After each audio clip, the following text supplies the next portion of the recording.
কে আমাকে মনে রাখলো, কে আমাকে ভুলে গেল, এসব নিয়ে এখন আর আমি চিন্তা করি না।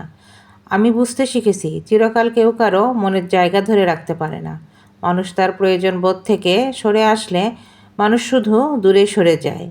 কেউ আমাকে প্রয়োজন মনে করলে আমার তাতে কোনো সংকোচ কাজ করে না। মনে হয় না প্রয়োজনের বেলাতেই কেন শুধু আমি কারো প্রয়োজনেই কেন আসি।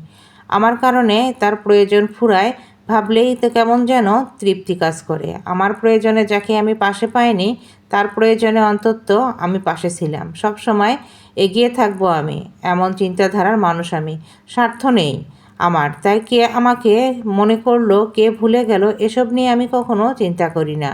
এখন আমি আর ভাবি না। আমি চাই মানুষ ভালো থাকুক।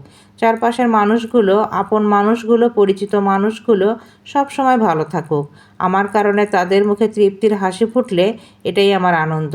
এতে আমার অনেক কিছু। কারণ আমি তাদেরকে কখনো প্রয়োজনে আশা করি না। তারা আমাকে প্রয়োজনে আশা করে, বিধায় আমি তাদের প্রয়োজনে ব্যবহৃত হই। আর যদি তাদের আমি কখনোই ভালো না বাসতাম কিংবা তাদের প্রয়োজনে নিজেকে ব্যবহার করতে না চাইতাম, তারা কখনোই আমাকে ব্যবহার করতে পারতো না। এটা নিয়ে আমার কখনো আফসোস হয় না যে আমার প্রয়োজনে আমি কাউকে পাশে পাই না।